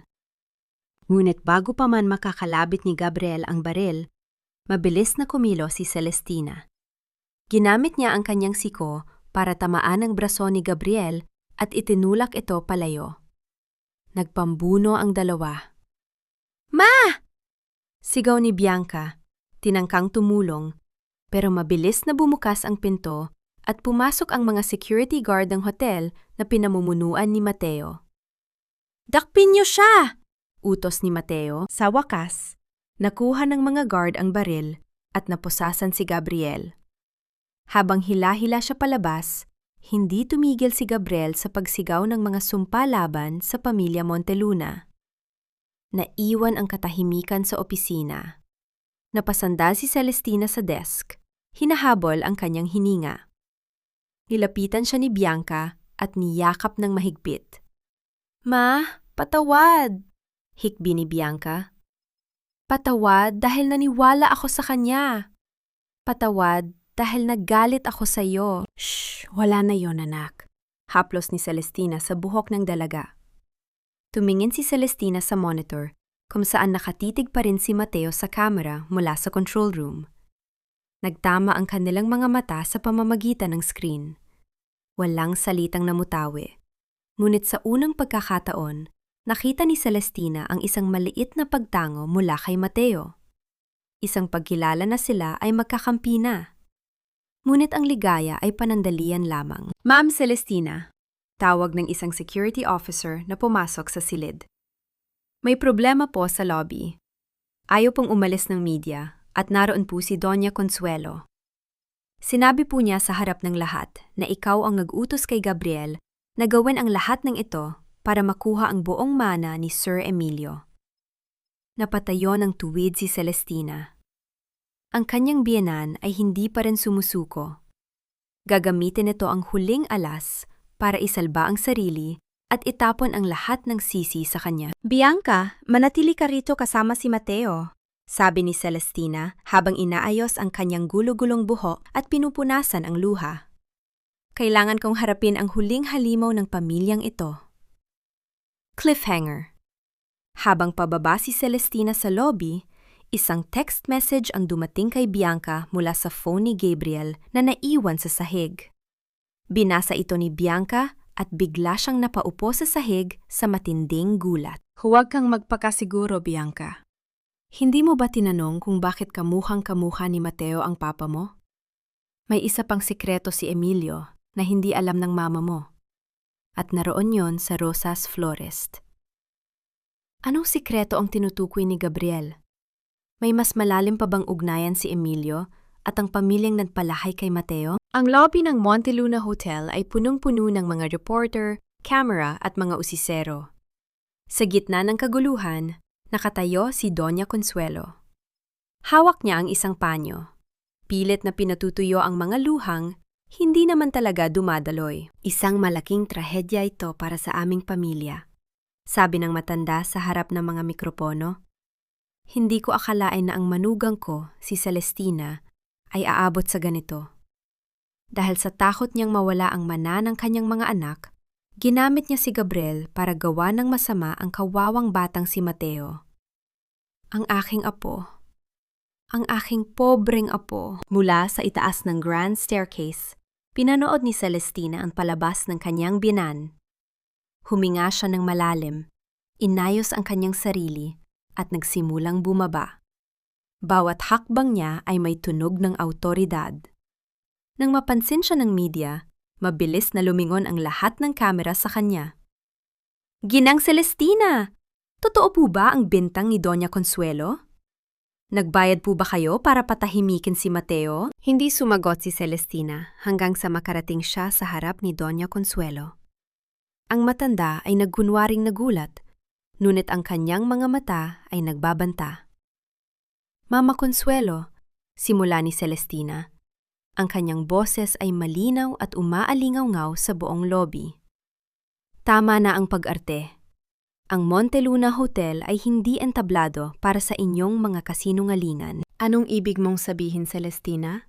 Bulyaw ni Consuelo, pilit na nagpapakita ng galit. Nandito ako para protektahan ang danggal ng anak kong si Emilio na sinira mo. Ang danggal ni Emilio? Mumiti si Celestina. Isang mapait at malamig na ngiti. Itinaas niya ang folder na nakuha niya mula sa vault. Ang danggal ba na tinutukoy niyo ay ang 30 taon na pagtatago sa sarili niyang anak? O ang pagbabayad niyo sa Rosas Florist para gawing bilanggo ang sarili niyang dugo? Ipinakita ni Celestina sa media ang mga litrato ni Mateo na lihim na kinuha ni Emilio sa loob ng maraming taon.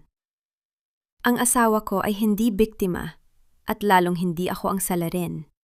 Ang pamilyang ito ay nabuhay sa isang malaking panlilinlang na pinamumunuan niyo, Mama Consuelo. Nagkagulo ang mga reporter. Litrato po ba ito ni Mateo? Ibig sabihin po ba ay alam ni Sir Emilio na buhay ang anak niya? Sa gitna ng komosyon, biglang dumating si Bianca. Ang kanyang muka ay maputla at ang kanyang mga mata ay puno ng kalituhan. Hawak niya ang kanyang cellphone.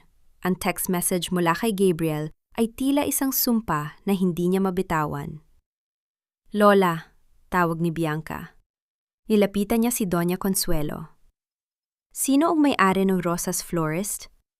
Sino ang babaeng nagngangalang Elena? Napatigil si Doña Consuelo. Ang kanyang muka na kanina ay punong-puno ng kumpiyansa ay biglang naging bakas ng takot. Bianca, huwag ka nang magtanong. Hindi ito ang tamang panahon. Hindi! Sigaw ni Bianca. Ang kanyang boses ay nanginginig sa galit. Sabi ni Gabriel sa text na ito, hindi lang daw si Papa ang may sikreto. Sabi niya, ang babaeng nagpalaki kay Mateo, si Elena, ay hindi lang basta nurse. Siya raw ang unang asawa ni Papa na pilit niyo ring itinago. Isang matinding katahimikan ang bumalot sa lobby. Napatingin si Celestina kay Bianca, pagkatapos ay kay Doña Consuelo. Ang piraso ng puzzle na hindi niya mabuo-buo ay biglang nahulog sa tamang lugar. Kaya pala, bulong ni Celestina. Kaya pala kamuhang-kamuha ni Mateo si Emilio. Hindi lang dahil anak ko siya, kundi dahil ang babaeng pinagkatiwalaan nyo na magtago sa kanya ay ang babaeng matagal nyo ng kinamumuhian. Sapat na! Sigaw ni Consuelo, hinampas ang kanyang tungkod sa sahig. Ginawa ko ang lahat para sa pamilyang ito. Si Elena ay isang hamak na probinsyana na gustong sirain ang kinabukasan ni Emilio. Ipinadala ko sa kanya ang bata dahil alam kong hindi niya magagawang saktan ang anak ng lalaking minahal niya. Isang bala, 2 ibon. Naitago ko ang pilay na tagapagmana at naparusahan ko ang babaeng nangahas na lumaban sa akin. Napakasama mo, Lola. Hikpi ni Bianca. Kinamit mo ang buhay ng kuya ko para lang sa paghihiganti mo sa nakaraan. Huwag mo akong husgahan, Bianca, bulyaw ni Consuelo. Ikaw ang nakinabang sa lahat ng ito. Kung hindi ko itinago si Mateo, ikaw ba ang magiging prinsesa ng Monteluna? Ikaw ba ang magmamana ng lahat ng ito? Ayoko na ng manang ito, sigaw ni Bianca. Kung ang kapalit ng yaman ko ay ang paghihirap ng sarili kong dugo, mas mabuti pang mawala na ang lahat. Lumingon si Celestina sa medyana kanina, panakikinig at nagre-record ng bawat salita. Alam niyang sa sandaling ito, ang imahe ng Monteluna ay tuluyan ng gumuho. Pero wala na siyang pakialam. Ang mahalaga ay ang katotohanan. Narinig niyo ang lahat, sabi ni Celestina sa mga reporter. Ang pamilya Monteluna ay hindi perpekto. Kami ay isang pamilyang binuo ng mga lihim at kasalanan. At bilang chairman, handa akong harapin ang bawat parusa ng batas. Security! Ilabas ang mga taong ito! Utos ni Consuelo, pilit pang naghahari-harian. Pero walang gumalaw na guard. Sa halip, lumapit si Mateo mula sa gilid ng lobby, kasama ang kanyang abogado. Wala na kayong utos dito, Doña Consuelo, sabi ni Mateo ng may dignidad. Ang Board of Directors ay nagpatawag na ng emergency meeting bukas. At base sa mga ebidensyang hawak namin, ang inyong mga shares ay pansamantalang naka-freeze dahil sa mga illegal na transaksyon ng Rosas Florist. Napaupo si Doña Consuelo sa isang sofa. Ang kanyang lakas ay unti-unti nang nauubos. Ang reyna ng Monteluna ay wala ng kaharian. Lumapit si Celestina kay Bianca at niyakap ito. Pagkatapos, lumingon siya kay Mateo. Lumapit ang lalaki sa kanila. Sa unang pagkakataon, ang tatlo, ang ina, ang anak na lalaki at ang anak na babae ay nakatayo sa iisang panig. Ma, tawag ni Bianca. Anong gagawin natin bukas? Tumingin si Celestina sa kanyang mga anak. Bukas, itatama natin ang lahat. Hindi na tayo tatakbo sa kahihiyan. Haharapin natin ang buong mundo nang nakataas ang noo dahil sa wakas, wala na tayong itinatago. Cliffhanger. Habang paalis ang media, isang lalaking nakasuit ang lumapit kay Celestina. Ito ay ang head of the board of directors. Ma'am Celestina, bago ang meeting bukas, may kailangan kayong malaman. Sabi ng lalaki sa seryosong tono. May isang investor na bumili ng halos 40% ng shares ng hotel sa loob lang ng nakaraang 2 oras. Siya na ang may pinakamalaking boses sa meeting bukas. Sino siya? Tanong ni Celestina. Ibinigay ng lalaki ang isang card. Pagkabasa ni Celestina, nanlaki ang kanyang mga mata. Ang pangalang nakasulat ay hindi si Gabriel at hindi rin si Mateo. Ito ay isang pangalang matagal nang hindi naririnig sa Cebu. Ang pamilya ni Elena. Ang hangin sa loob ng boardroom ng Monteluna Group ay tila naging yelo. Nakaupo ang lahat ng miyembro ng Board of Directors. Ang kanilang mga mukha ay puno ng kaba at pag-aalinlangan. Sa dulo ng mahabang lamesa, nakaupo si Celestina. Suot niya ang isang puting suit, simbolo ng isang malinis na simula, ngunit ang kanyang mga mata ay nagpapakita ng isang babaeng handang makipagdigma para sa kanyang mga anak. Sa tabi niya ay sina Bianca at Mateo. Ito ang unang pagkakataon na ang dalawang tagapagmana ay magkasamang humarap sa board. Sa kabilang dako naman ay si Doña Consuelo na kahit matanda na at nanginginig ang mga kamay, ay pilit pa ring nagpapakita ng pagiging matatag. Magsimula na tayo? Malamig na sabi ng board secretary. Mayroon tayong bagong shareholder na nagmamay-ari ng 40% ng kumpanya. Ipinapakilala ko po sa inyo si Mr. Rafael de la Rosa. Bumukas ang pinto at pumasok ang isang lalaking nasa huling bahagi ng kanyang edad na 50. Maayos ang suot nito, ngunit may bakas ng hirap sa kanyang mukha na hinaluan ng tagumpay. Pagkakita sa kanya, napahawak si Mateo sa mesa. "Tito Rafael?" Gulat na sabi ni Mateo. Lumingon ang lalaki kay Mateo at tumango ng may pagmamahal. Pagkatapos, tumingin siya kay Doña Consuelo ng may matinding poot. "Opo, Mateo. Narito ako para tapusin ang laban na hindi natapos ng kapatid kong si Elena." Nagkagulo ang board. Sino siya? Ano kinalaman niya rito? Hinarap ni Rafael ang lahat.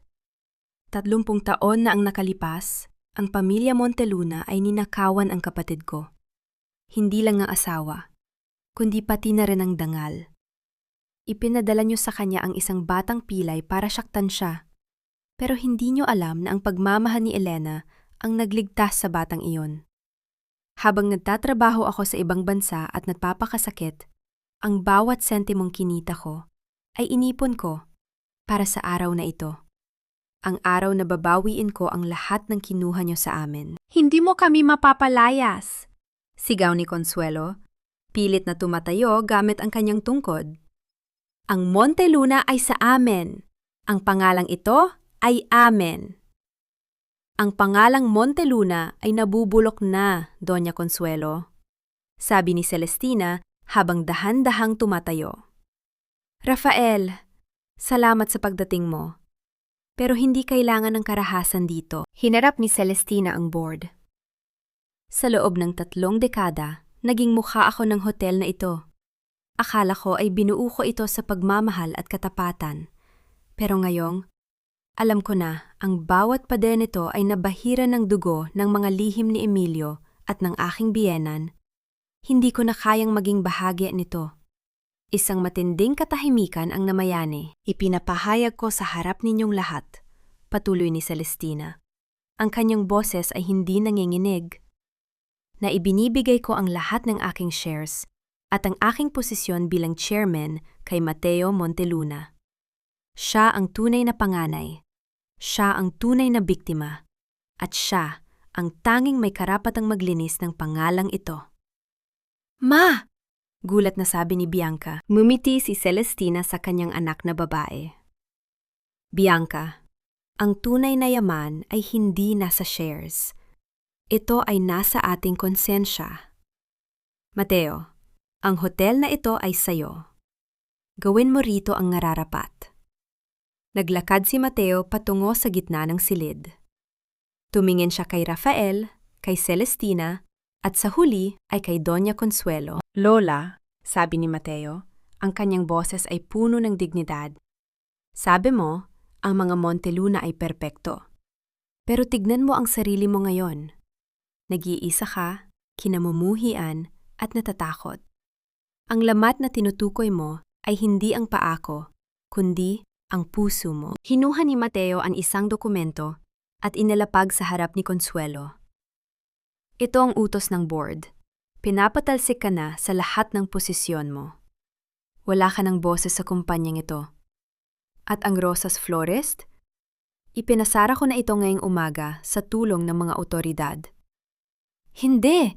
Hindi niyo pwedeng gawin ito! Hikpi ni Consuelo habang unti-unting napapaupo sa sahig. Ngunit walang lumapit para tulungan siya. Kahit ang sarili niyang mga tauhan ay umiwas ng tingin. Humarap si Mateo kay Rafael. Tito, salamat sa pagprotekta sa amin. Ang shares mo at ang sa amin ni Bianca ay sapat na para sa isang bagong simula. Ngunit hindi na natin ito tatawaging Monteluna Group. Anong itatawag natin? Tanong ni Rafael. Tumingin si Mateo kay Celestina. Itatawag natin itong The Celestina Hotels at Academies. Dahil ang hotel na ito ay hindi na tungkol sa pangalan ng ama ko, kundi sa katatagan ng ina ko. Napahagulgol si Celestina sa tuwa. Sa wakas, ang kanyang anak ay hindi na tinatawag na pilay o pulubi. Siya ay isang lalaking may dangal, may pamilya, at may pusong marunong magpatawad. Nang matapos ang meeting, pumasok ang mga pulis sa boardroom. Hindi para kay Celestina, kundi para kay Doña Consuelo. May warrant of arrest para sa kanya dahil sa obstruction of justice at kidnapping, kaugnay ng pagtatago kay Mateo noong sanggol pa ito. Habang hila-hila si Doña Consuelo palabas, nagtama ang mga mata nila ni Celestina. Walang galit sa mga mata ni Celestina, tanging awa. Ang katotohanan ay hindi nagpapalaya, Mama Consuelo. Bulong ni Celestina habang dumadaan ang matanda. Ang katotohanan ay naglilinis, at sa wakas, malinis na ang pamilya ko. Cliffhanger. Habang naglalakad ang mag-iinang Celestina, Bianca at Mateo palabas ng hotel, tungo sa kani-kanilang bagong buhay, isang reporter ang humarang sa kanila. Ma'am Celestina, may huling tanong po. Paano ang puntod ni Emilio? Ililipat niyo po ba ito ngayong alam niyo na ang ginawa niya? Napatigil si Celestina. Tumingin siya sa kanyang mga anak. Ang sagot niya ay magiging huling tuldok sa kwento ng Monteluna. Humarap si Celestina sa reporter. Ang kanyang muka ay nababanaagan ng sikat ng araw na tumatagos sa glass doors ng lobby. Pagkatapos ng mahabang panahon, ang kanyang mga mata ay wala ng bakas ng takot o pagtatago. Ang puntod ni Emilio ay mananatili kung nasaan ito. Mahinahong sagot ni Celestina. Hindi natin mababago ang kasaysayan at hindi ko rin aalisin ang katotohanan na naging bahagi siya ng aming buhay. Pero ang puntod na yon ay hindi na simbolo ng aming pamilya. Iiwan namin doon ang lahat ng kasinungalingan at ang tanging dadalhin namin sa aming pag-alis ay ang bukas na walang anino ng nakaraan. Kasunod nito, tinalikuran na nila ang media. Sa unang pagkakataon, naglakad ang mag-iina palabas ng hotel ng magkakasabay. Walang bodyguard, walang flashy na sasakyan, tanging ang init ng sikat ng araw sa kanilang mga balat. Nag-6 na buwan pagkalipas. Ang pangalang Monteluna Hotel ay tinanggal na sa facade ng gusali. Sa halip, isang mas moderno at mas maaliwalas na signage ang nakalagay. Celestina's, a home for everyone. Hindi na ito ang hotel na para lamang sa mga mayayaman at makapangyarihan. Sa loob ng compound, nagbukas si Mateo ng Elena de la Rosa Vocational School, isang institusyon na nagbibigay ng libreng training sa hospitality management para sa mga kabataang may kapansanan at mga mahihirap na nanggaling sa mga somlaudong gaya niya noon. Sa loob ng lobby, makikita si Bianca. Wala na siya sa kanyang datihang posisyon bilang vice president. Nakasuot siya ng simpleng uniforme ng isang supervisor at abala sa pagtuturo sa mga bagong staff. Bianca, may delivery ng mga bulaklak sa room 402. Tawag ng isang empleyado. Napangiti si Bianca. Ang room 402 na dati ay simbolo ng lihim at sakit ay ginawa na nilang isang memorial suite para sa mga nurse at manggagawa. Sige, ako na mag-aakyat niyan. Natutunan ni Bianca na ang tunay na respeto ay hindi nakukuha sa posisyon, kundi sa serbisyo. Sa bawat niting ibinibigay niya sa mga panauhin, unti-unti niyang binubura ang bakas ng prinsesang mapagmataas. Samantala, sa isang maliit na garden sa likod ng hotel, nakaupo si Celestina sa isang bench. Hawak niya ang isang tasa ng kape, pinapanood ang mga estudyante ni Mateo na masayang nag-uusap sa paligid. Nanay, napalingon si Celestina. Si Mateo, na ngayon ay mas maayos na ang paglakad dahil sa tamang physical therapy at operasyon, ay papalapit sa kanya. Hawak nito ang isang dokumento. Nanay, ito na po ang final reports para sa buwan na ito. Mas marami tayong scholar ngayon kasa noong nakaraang quarter. Sabi ni Mateo nang may pagmamalaki. Hinawakan ni Celestina ang kamay ng kanyang anak. Salamat, Mateo. Higit pa sa kita ng hotel, ito ang tunay na tagumpay. Ang makitang may mga batang nabibigyan ng pagkakataon na hindi mo nakuha noon. Umupo si Mateo sa tabi ng kanyang ina. Alam niyo po, nanay, minsan naiisip ko pa rin si Papa. Galit pa rin po ba kayo sa kanya? Tumingin si Celestina sa malayo, sa asul na dagat ng Cebu. Ang galit ay parang lason, Mateo. Kapag hinayaan mo itong manatili sa puso mo, ikaw lang ang unti-unting mamamatay. Pinatawad ko na siya, hindi dahil karapat-dapat siya, kundi dahil karapat-dapat ako sa kapayapaan. Pinatawad ko siya para hindi na kayo magdala ni Bianca ng anumang sumpa mula sa kanya.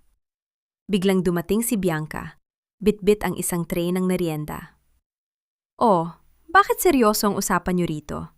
Merienda muna tayo! Nagtawanan ang tatlo. Sa simpleng hapag na iyon, sa ilalim ng puno ng nara, doon nahanap ni Celestina ang tunay na kahulugan ng pamilya.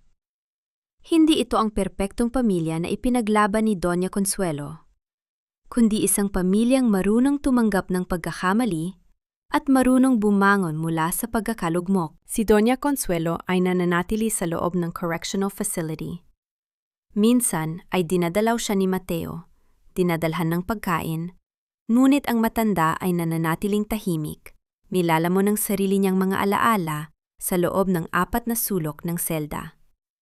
Si Gabriel naman ay nahaharap sa mahabang taon ng pagkakakulong dahil sa fraud at attempted murder.